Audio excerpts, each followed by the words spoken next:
Hi guys, I'm so glad to be back. I know I've not made videos for a little while now, but I'm going to be back posting weekly videos for you guys.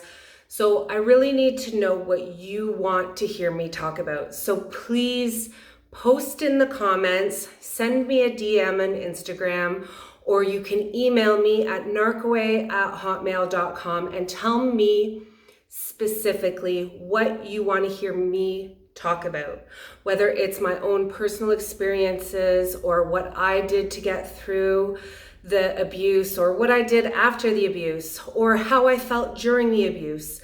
If there's anything you guys want to hear me talk about, please let me know and I'll make a video just for you. And that's what I'm going to do today. I got a DM on Instagram from Lulu. I'm not going to give her full handle out, but it was a very heartfelt message. It made me feel very emotional and it really made me want to make this video directly for her because I know that so many of you have these same feelings and questions, and I know you're going to benefit from hearing the answer or my thoughts on these questions as well. So Lulu sent me a message and she said, please make a video. Can you tell me how I deal with the aftermath of abuse? How do you deal with the feelings of being completely useless or feeling completely useless? How do you deal with the feelings of feeling repulsive to others? And how do you deal with just not wanting to be here anymore?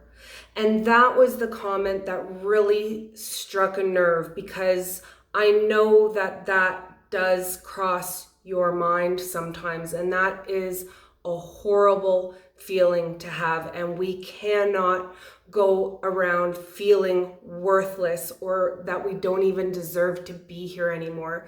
And we need to seek help to make those feelings go away. We need to find our worth again. And so that's why I wanted to make this video, because I felt worthless before. I've had those feelings. I felt repulsive. I just didn't know how I was ever going to get out of that hole that I felt I was stuck in. And I did. I got out of it. And that's why it's so important for me to share that with you guys, to let you know that you're also going to get out of it. So I'm going to just touch on a few of these things today in this video, and I hope it helps you. My name is Amy, and this is Narcaway, and my mission is to educate, support, and encourage victims and survivors of narcissistic abuse. If you have been to my channel before, welcome back, and if you're new here, welcome. So let's dive right into the video. So these are normal feelings. Let's start off right there. It is absolutely normal to feel repulsive, to feel useless, and to just not even want to be here anymore, to just want to give up, crawl in a hole, and never come out again after going through the ringer of narcissistic abuse. A narcissist will have you questioning everything you thought you ever knew. You will lose trust in so many people because you once gave your trust and your heart to someone you loved, and they stomped all over it. They showed you that they were not a trustworthy person. And once that's been lost, it's very hard to get that back again. So what do you do with that? Well, the very first thing you need to do is go no contact. You cannot heal from someone who is continually abusing you or brainwashing you or making you doubt yourself or crazy making you, gaslighting you. So you have to eliminate the source of the trauma. You have to go no contact with your abuser. And if you have children, this can be hard. This can be impossible. But what you can do is go low contact, and you can go gray rock. And basically what you want to do is cut off any emotional relationship you have with this person. If you don't have children with them, you don't have any excuse, so go no contact. That means you block them, you delete their number from your phone, you block their email, block them on any games you have, block them in every way, shape, or form that you can think of. If you have shared accounts together, separate them. You need to create distance, physical and emotional distance from this person in order to heal from them. So that's the first thing you need to do. And once you have no contact established, you have to keep it. That's the hard part. Creating no contact is not as hard as keeping no contact, because you will be tempted and the narcissist will try to hoover you. They will try to bring you back into their games, and that will be hard to resist. That is where you really need to keep strong and use your tools and your education on narcissistic abuse and healing from it to stay away. And one way that I suggest you do that is just your online forums. You have Instagram, you have Facebook, you have Reddit, you have YouTube, and many more. There are many support groups in all of these social media platforms that you can use and reach out to and make friends and have a go-to person to contact. You can use me. Whenever you feel like reaching out to the narcissist, the person that you've blocked, reach out to me instead and just say, Amy, I really am having a weak moment. And even if I don't respond or see it right away, sometimes by you just writing that message and taking that time, you can stall enough that you will get that moment of clarity where you're like, no, I don't want to message this person. I'm just having a weak moment. I'm just feeling vulnerable or lonely in this moment, and I'm reaching out for support. But taking that time and reaching out to somebody who is not going to abuse you and somebody who understands you, whether it's on a Facebook group or Instagram or in Reddit, you'd be surprised at how often that satisfies that urge. So try that. The next time that you want to reach out to the narcissist, reach out to somebody else. And it doesn't have to be a stranger. It can be someone from your real life support unit, whoever that is. If it's a friend or a family member, maybe it's a therapist that you're already seeing. Reach out to anyone else, even to yourself. You can create in your notes on your phone and just send the text that you want to send to the narcissist to yourself. And you will see that just by getting those words out, it creates relief and you'll feel better. And then you'll feel even better knowing that you didn't send them to the narcissist. And soon what you're going to notice is that there's going to be a shift when you're going to start feeling powerful and stronger from being no contact. Every day that passes, whether you notice it or not, you are getting stronger. You are building strength. And this is going to help you to stay no contact. This is how you regain your worth. The narcissist wants you to feel useless and worthless. That's why you feel this way. Mission accomplished, narcissist. Way to go. You're the hero of the story. You have made somebody feel terrible. Yeehaw. So this is their game. You need to excuse yourself from the game so you are no longer having these feelings. Once you are no contact with the narcissist or low contact, like I said, if you have children, you go low contact, no emotional connection. You can deal with them matter-of-factly regarding matters of the children, but as far as your relationship goes, that is off limits. You do not talk about that anymore. If they try to bring it up, you can block them and then unblock them when you need to discuss the children. You can just flat out say, I'm not talking about that, and just ignore them. Don't answer the calls. Don't look at the texts. You have to find a way to completely have them shut off from your mind, because you need to heal. And that's why no contact is the best solution, because you can actually close that door. Low contact is harder, I understand, but you can do it, and you're going to need to get some support for that. Look for a support group in your area, a physical women's or men's group that meets and they go for walks together, or you have coffee together, or you have some sort of physical connection. The world is opening back up again. COVID, it was very hard. A lot of these support groups, I know my support group was shut down and it was changed to just a virtual one, and that does hurt a little bit. That isn't the same. You need to have that physical presence of people. I know how much that helped me. So if you can find that in your corner of the world, it exists somewhere, just go to your doctor, look through your yellow pages, search online.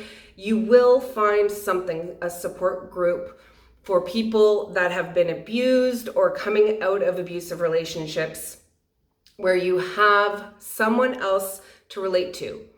That is huge in this, because not everybody understands what you're going through. Even your sister, your mother, your best friend doesn't get it if they haven't been through it. I promise, as much as they're listening and they're supportive of you, they don't fully get it. Nobody can understand you unless they have been in it and through it. Narcissistic abuse is so nuanced, it's so esoteric, that unless you have studied it or have experienced it, you cannot understand it. And although people can be empathetic towards you, nobody's fully going to get it unless they have been through it themselves. So reach out to somebody like me who's gone through it. I know exactly what you're going through. You can write one sentence to me and I can feel it. I know what you've gone through. I have had those feelings for the same reasons you have. I was abused. I was manipulated.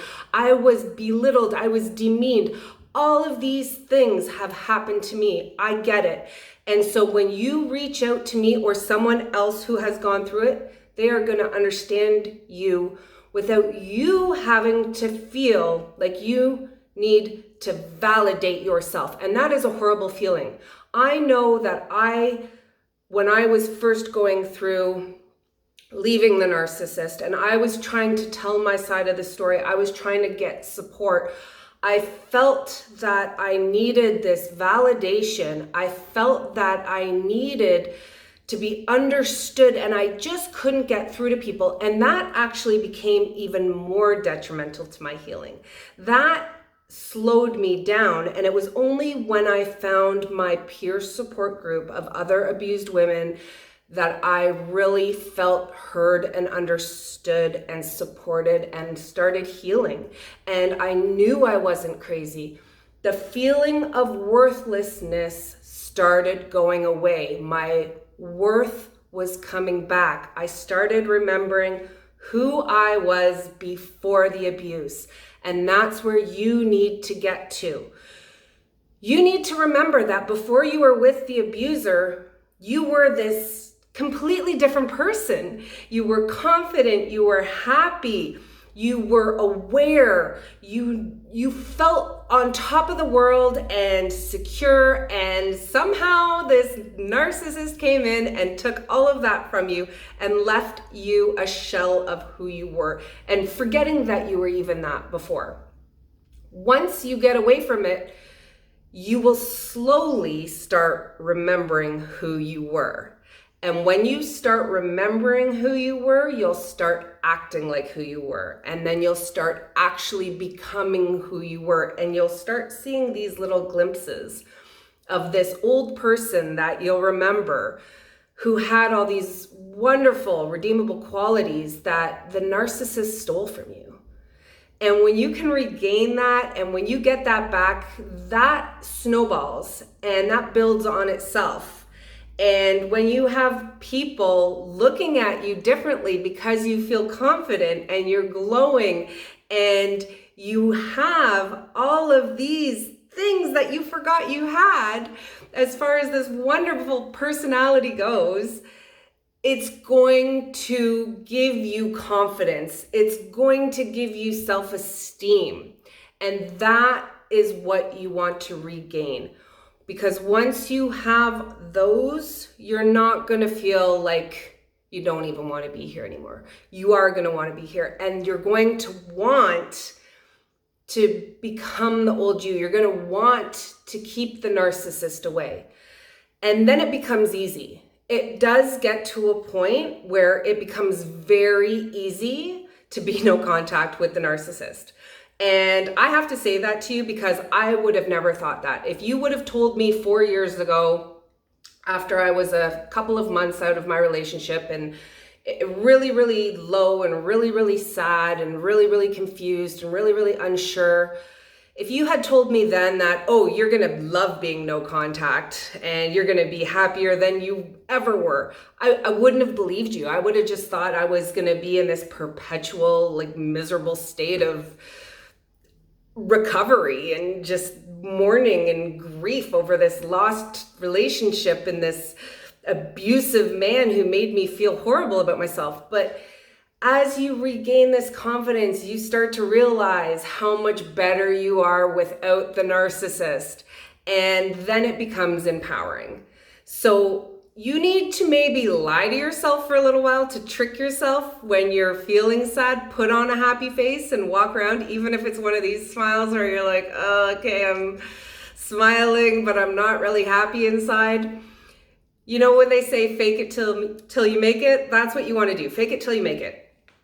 Put that happy smile on because you will become happy. Don't forget, you create your own happiness.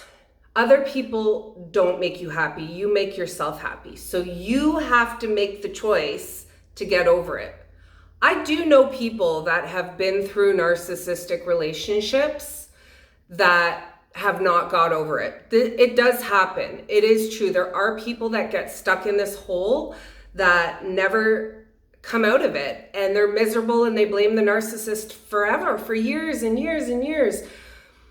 But this is because they've chosen to go this route. They've chosen to be the victim, to stay the victim. You were a victim. I'm not going to take that away from you. I was a victim. I was definitely victimized, and so were you. But you don't have to stay a victim. You can take that, learn from that, educate yourself. What's my mission statement? One of the words is to educate you guys. You need to educate yourselves. That's what I did. I watched 1 million YouTube videos. I read 1 million articles. I bought 1 million books. I did so much research into narcissism and into narcissistic abuse because when I was educated, I could understand what he was doing and what I was doing. I was not without fault. I had very, very weak boundaries. And because I had no boundaries, that allowed a narcissist to penetrate my lack of boundaries and abuse me for 10 years. And you know, I learned, I didn't even know anything about this before. And after this fact, after I educated myself, I learned that you need to have boundaries in relationships. You need to be assertive and know when to say no. And you can't be a people pleaser. And when you have that, you have control and you can tell somebody no without worrying that they're going to leave you. Because that's a big worry for a lot of people that are codependent. You are afraid to say no, or you are afraid to disappoint someone for fear of abandonment. So you need to learn how to not compromise yourself for the sake of someone else or the sake of your relationship. So educating yourself is very important to get over this, to move on. You can't stay a victim forever. You can't cry, woe is me. You can't stay unhappy, and you can't blame the narcissist forever. There's certain things that you're never going to forgive, and yeah, you're going to blame them because they did some horrible things to you. There is no doubt about that. But as a whole, to move on with your life, to feel worthy again, to feel happy, to feel useful, to have esteem, to feel like you want to go out and seize the day and live your life, you need to do the work. And the work is no contact. It's hard. Yes, it is, but it is worth it. You need to educate yourself. You don't have to spend a penny, but you can. If you have a couple pennies to spend, then I highly recommend you hire a professional, and you can get a therapist. You can get a peer counselor such as myself. You can talk to people. There's lots of different types of people out there you can speak to, and they can encourage you and point you in the right direction. And sometimes, I know this from my experience, sometimes I didn't need advice at all. I already knew what to do. I just needed an ear. I just really wanted to tell my side of the story. I just wanted to get things off my chest that I hadn't been able to do for all those years. So sometimes just taking an hour and talking to someone and unloading on them, it will feel so good, because you don't always want to do that with your friends and family. You might feel like a burden, but if you're paying someone and they're providing a service, then you know what? I'm there to listen to you, and I am listening, and I'm listening wholeheartedly, and I am going to give you advice if you want it, or I'm not if you don't. But take advantage, not just me. There's lots of other people like me or similar to me that you can talk to. But I definitely do the peer counseling, I like to call it. I'm not a trained therapist. I am not a psychologist. I have no certification. The only thing I have is life experience. And I have a hell of a life experience. I get this stuff. I've been through it. And I want to help everybody out there, because the thought of knowing that people are victims and still in these situations with these abusive narcissists makes me so unhappy, because I know how I felt in that relationship, and I know how I feel now that I'm not in that relationship. And I know the same is going to be for you once you get out of it, or once you get a little past it. You have to get out of the hurt. You got to get through it. So guys, I hope this answers your questions a little bit on this. I hope you understand that you do have to do some of the work, but the most important part of this is that there is hope. There is life after abuse. You don't have to go on feeling miserable. That is a small period in time that you have to go through, part of the grieving process, part of the loss process. But at the end of the day, you're gonna heal, you're gonna feel better, you're gonna thrive, you're gonna go on, you're gonna live your life. And you know what will happen? You'll end up helping other people. Maybe not by having a YouTube channel or an Instagram account, but just talking to people in your daily life. You're going to run across somebody in your life at some point who's going to tell you about their terrible relationship, and it's going to set off a bell, and you're going to be like, I think I know what you're going through right now. And you can probably offer some advice, or again, just an ear, because I think people underestimate how valuable having someone listen to you and really hear you is. So guys, I'm that for you. I'm here for you, and you will be that for someone else one day too, once you're healed and moved on and happy and joyful and living your best life. And that's all I want for all of you guys. So guys, if you like this video, please go ahead and click that thumbs up button. And if you don't already subscribe, you can click here to subscribe, and I will see you in the next video. I love you all. Please write down in the comments what you want me to talk about next, and I'm going to make a video just for you. See you in the next video, guys.